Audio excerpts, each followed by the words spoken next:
war in the name of God. The great world religions preach peace and mercy. History, especially the history of the Middle Ages, proves that religion and violence are not contradictions. A belief in God often means believing in fighting on behalf of God and in being rewarded in paradise. Islam means peace. Christ teaches us to love our enemy, but in their names, the world wages war.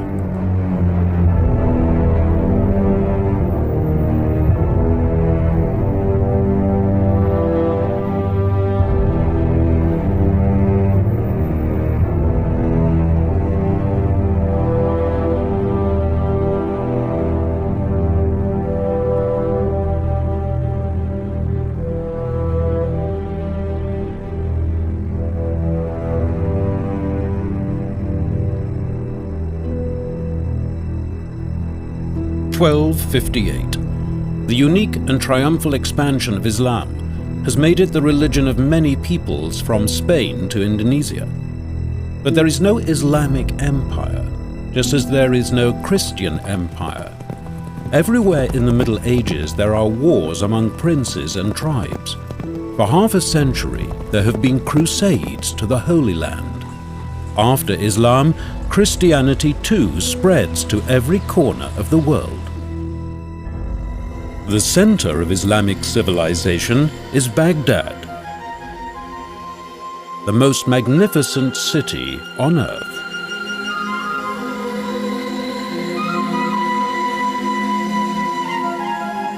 Not a holy place like Mecca and Medina, but a worldly Arabian capital city, like this one, a metropolis.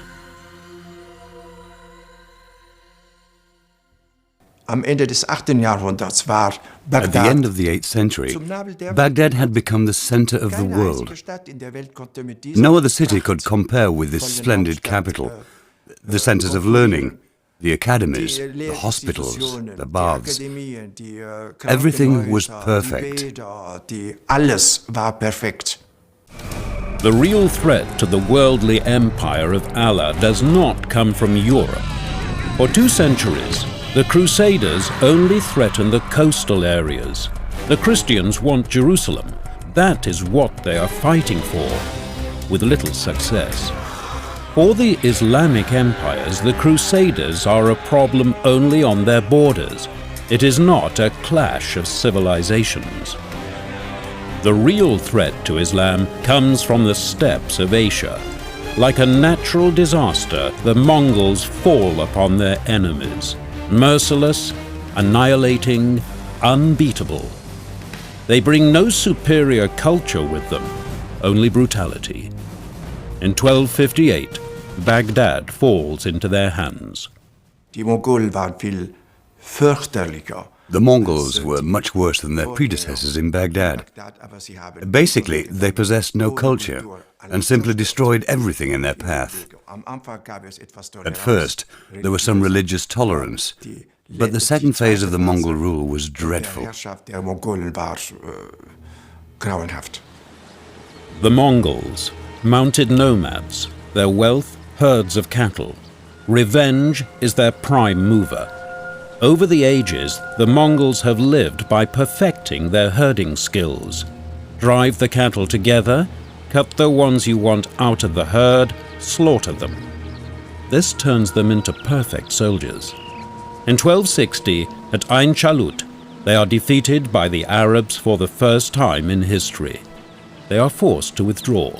The myth is destroyed.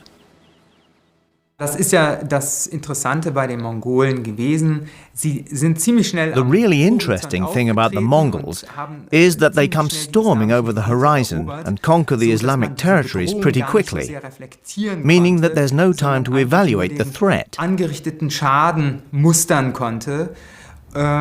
These Mongol rulers adapted relatively quickly to the local population, with the result that after only 40 years, the first Mongol empire on Islamic territory, the empire of the Ikhana, has already become Islamic. Auch nach 40 Jahren schon ein islamisches Reich geworden. Even today, Ain Chalut is the subject of heroic sagas and legends, the end of Mongol rule. But the real triumph is still greater. In only 2 generations, the mounted warriors who almost conquered Islam have themselves become Muslims.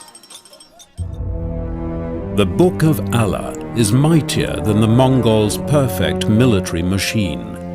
Up to this point, the history of Islam has been a chain of amazing success. The story begins in the Arabian desert, in Mecca, with an orphan boy.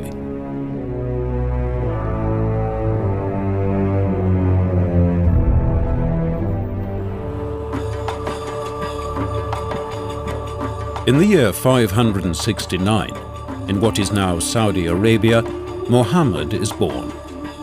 After losing both parents, he grows up with his uncle and becomes a merchant and caravan leader.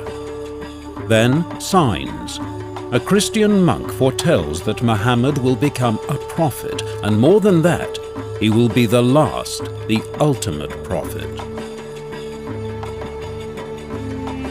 He marries a 40-year-old woman, unusual for the time. It's a good marriage. His tribe, the Quraysh, worship holy trees, stones, and many gods. When Muhammad is already over 40, the angel Gabriel appears to him for the first time. Muhammad, who is illiterate, receives a revelation from the angel in the form of the Quran. According to Islamic belief, the words of the Quran have always existed before the beginning of time with God. The Quran is holy and unchangeable. Through it, Arabic, the language of a few desert tribes, will spread like the wind. The words of the Quran are so masterful, so forceful, that to this day they represent Arabic poetry in its most perfect form. Man hat sogar schon einmal It has even been said that the position of the Quran in Islam can really only be compared to the position of Jesus Christ in Christianity. Insofar as in Christianity, God became man, became flesh, incarnation, whereas in Islam, God became a book.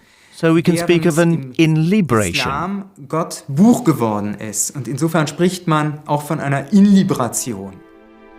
To Muhammad are revealed the 5 pillars of Islam. There is no God but God, and Muhammad is his prophet.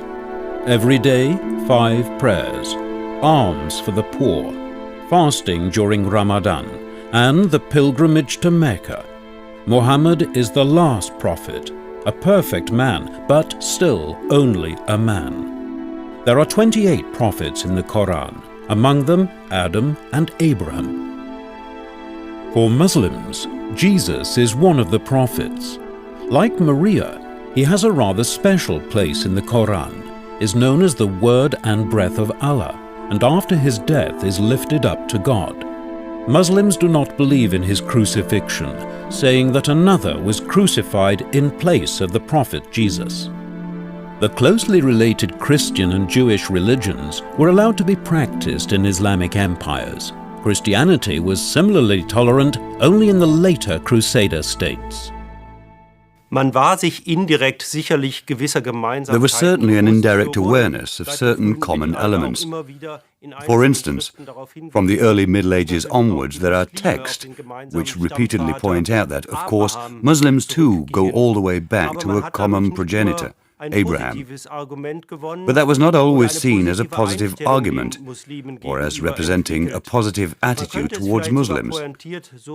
Perhaps it wouldn't be going too far to say that the Muslim religion was too similar to Christianity, and out of this similarity developed a degree of rivalry. If you want a comparison, consider that within Christianity, the nonconformists, the heretics, are often viewed as worse enemies than the proponents of a totally different religious community. Angehörige einer ganz anderen Glaubensgemeinschaft. After an initial period of rejection, Islam spreads throughout Arabia with increasing rapidity. In the year 632, Muhammad dies. He has no son. A quarrel breaks out about his successor, the Caliph. Shortly afterwards, Muslims split up into Sunnis, who believe that any devout Muslim can become their religious leader, and Shiites, who only recognize the leadership of direct descendants of Muhammad's family. The new faith, and with it Arabic, the language of the Quran, spreads over the next 300 years with immense speed to the distant borders of the known world, where, for the most part, it still dominates today. Islam is not a pacifist religion. Muhammad was a prophet, a successful merchant, and a military leader. Muslims may answer violence with violence. Their young, unspent religion makes them into good warriors. But Islam is not a religion of holy war. Right from the start, even in battles, there are moderating rules of conduct, for example, concerning the treatment of women and children. The term holy war is adopted by Muslims in the Middle Ages from Christians. Jihad means more than fighting the infidels. Jihad ist Jihad is a noun from the verb jada, which means simply to make an effort. This is firstly an inner effort, an injunction to come to terms with oneself, together with a Platonic world-view that one must strive for self-improvement for the sake of one's religion. It's inner, but also outer-directed, and therefore means to fight, the fight being directed purely outwards. Of course, that's very early. Both meanings become current very early on, though the Shiites, who are very important here, particularly emphasize the inner struggle, describing it as the first, the highest jihad. In other words, a Muslim must improve himself. Das heißt also, der Muslim hat sich zu verbessern. In the early Middle Ages, the different Arab tribes and clans are bitter enemies. They buy slaves, mostly children of the non-Muslim Turkic peoples, and train them as elite Islamic warriors. This military enslavement becomes typical for Islam. These slave soldiers reach the highest ranks, and finally, many of them actually come to rule over the dynasties. It is often stated that the reason for this law is the Quran, which forbids Muslims from fighting against Muslims. But this commandment is broken from the very beginning. Diese Militärsklaven sind eigentlich The military slaves are introduced for the first time in the Abbasid Empire. Then later in the Mamluk dynasty, which was in fact maintained by these military slaves, as was the Sultanate of Delhi. Dieses Militärsklavensystem ist vielleicht eine Reaktion gewesen. This system of slavery is perhaps a reaction to the fact that in the early days of Islam, when rulers depended on mounted nomads who were organized tribally, they, the rulers, had problems with conflicting tribal loyalties. Whereas if they depended on slaves, whom they had raised themselves and given them a career, then they could count on absolute loyalty. Die sie selbst hochgezogen hatten, denen sie selbst eine Karriere verschafft hatten, dann konnten sie mit absoluter Loyalität rechnen. The most famous ruler of a military slave dynasty is the legendary Saladin. Saladin is a Kurd and rules in Egypt from 1171. His Turkish Mamluk guards, Mamluk means slave, will later defeat the Mongols at Ain Chalut.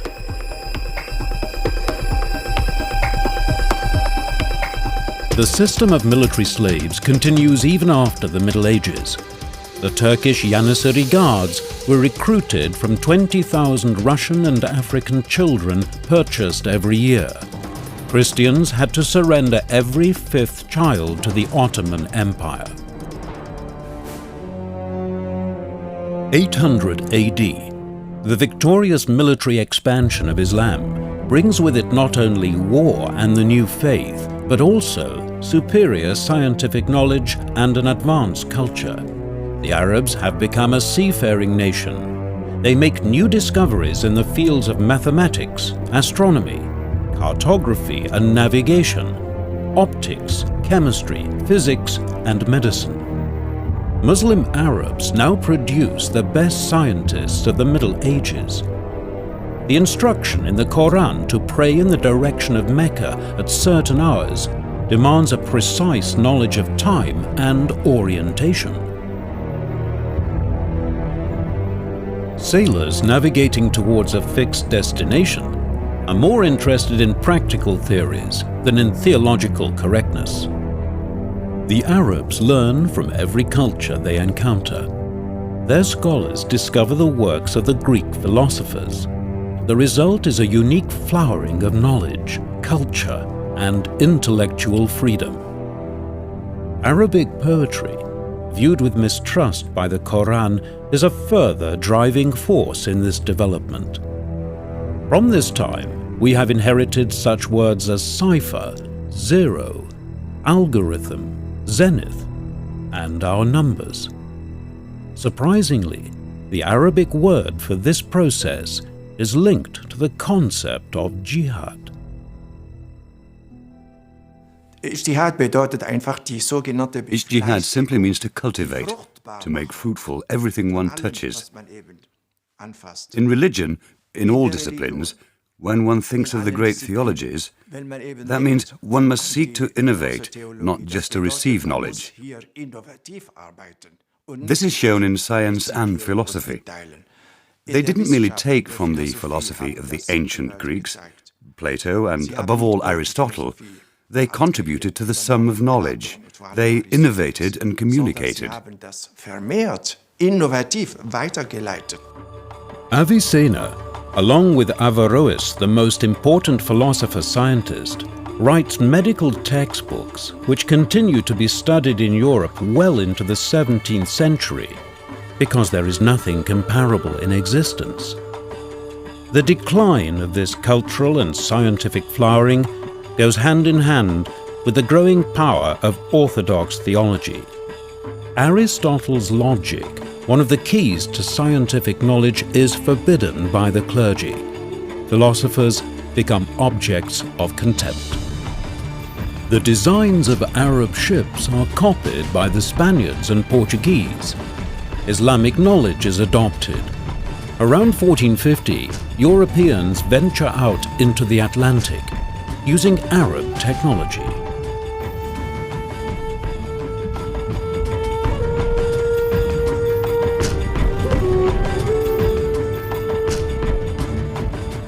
Islamic and Arabic culture, a mighty structure on the foundations of our holy scripture, the Quran, creates masterpieces of architecture, technology, and art because it understands how to turn Mediterranean culture to its own advantage.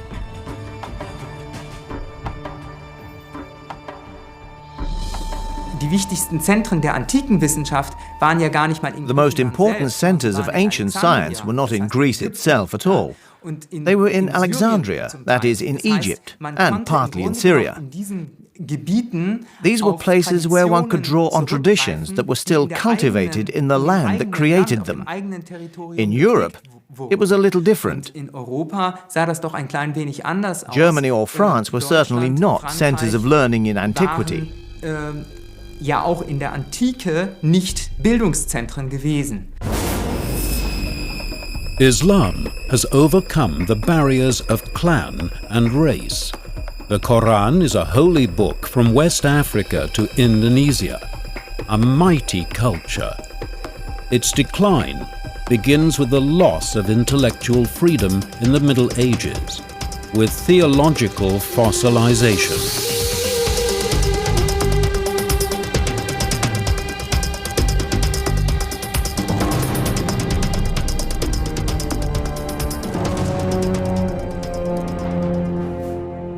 Europe has much to thank Islam for.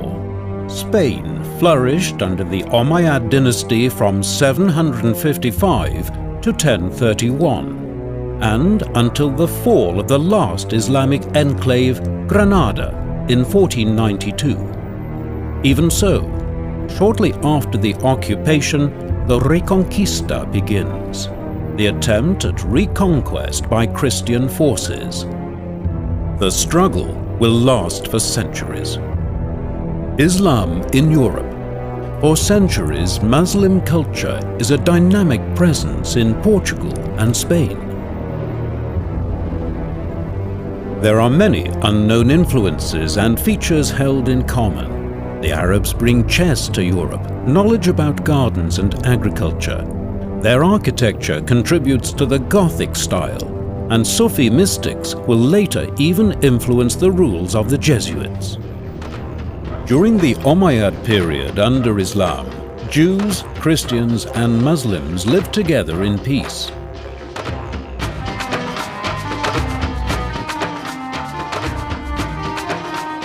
Christians are permitted to practice their faith. Islam respects both the Christian and Jewish religions, and in the Far East extends the same tolerance to Buddhism and Hinduism.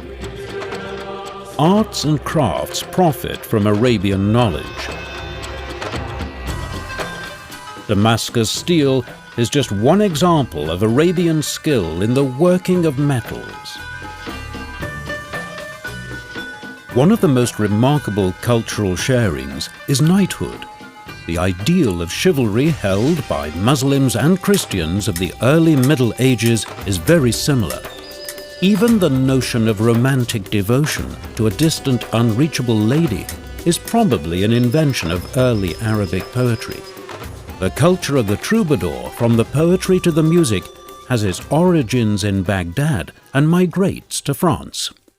Ja, also es gab schon ein Ritter-Ideal und das findet man eben gerade There auch was bei a common diesen basis. syrischen, bei A dieser good syrischen example Verletzten is the Syrian Usama ibn der selbst Munkid, Ritter war who was und himself auch, a knight, gerade and in used diesem this Punkt fact as a mit basis of den understanding in his Franken meetings traf. with the Franks. Das Rittertum war in gewisser Weise He had a lot of Verständigungsbasis respect und for the hatte Franks, because they were brave, Grundlage dieses Rittertums and auch because viel they also Respekt vor represented den this Franken, weil sie ideal of tapfer manhood. waren und weil sie They im met, Grunde genommen, and in auch this dieses context felt very Männlichkeitsideal, close to each other. Vertraten.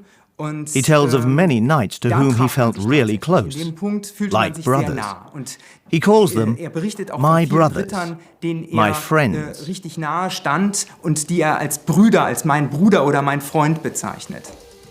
Nevertheless, for centuries the struggle is for domination, for the final victory over the enemy. Muslim culture is fought and defeated. Only then is it given due appreciation. Man kann sagen, dass nach Bagdad sicherlich Cordoba eine After der Baghdad, glänzendsten Städte Cordoba was dieser certainly Zeit one of the most ist. splendid cities of the Der time. christliche For Norden example, zum Beispiel, in the 10th century, ein a Mönch visitor aus from the Lothringen Christian north, ist a monk im from 10. Lorraine, Jahrhundert travelled to nach Cordoba Cordoba. gereist, wohl He was als probably an envoy of Beauftragter King des Otto I, Königs Ottos I.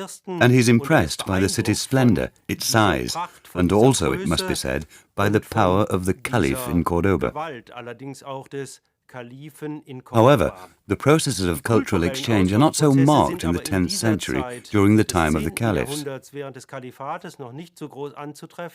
It's not until after the Spanish Reconquista, the reconquest of the Iberian Peninsula, which is mostly concluded by the middle of the 13th century, that we find a major process of cultural and literary exchange in Toledo or in Zaragoza.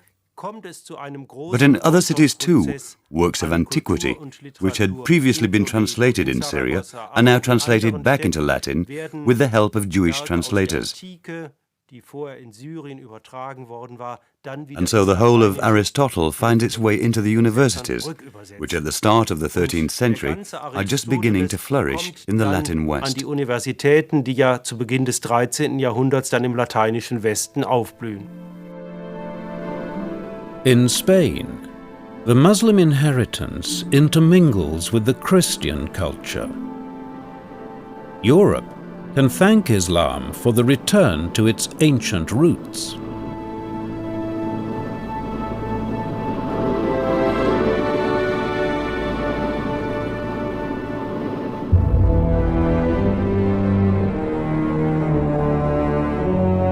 But there is another inheritance, a terrible one.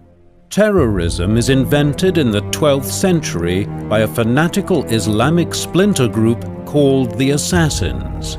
Their leader is the legendary Old Man of the Mountains, Hassan ibn Sabah. The headquarters of the Assassins lies in the inaccessible Iranian mountains. Ibn Sabah is the commander of this radical Shiite group. The Assassins have sworn an oath of loyalty unto death to their imam and are held responsible for several hundred murderous attacks. Among them, murders paid for by Christian Crusaders.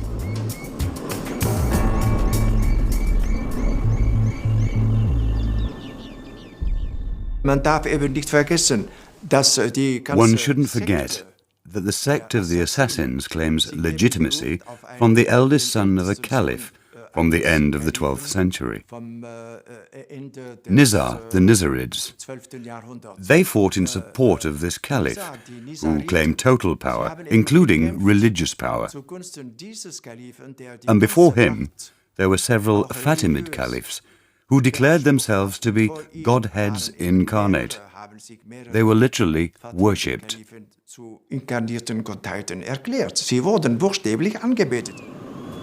A personality cult for suicide killers with its headquarters in the fortress of Alamut. Marco Polo relates how the Assassins used a trick to recruit young men for their sect. The youths were given wine to drink which had been spiked with hashish. Soon they were in a state of intoxicated rapture. Then they were taken to the Assassins' garden at the fortress of Alamut, where they were briefly allowed to enjoy all the temptations of the Muslim paradise. More was promised them as soon as they had carried out a murder for the sect. Terror funktioniert ja eigentlich so, dass man durch Abschreckung den Gegner dazu bringen möchte. Terrorism can be defined as intimidating one's opponent until he does or doesn't do certain things.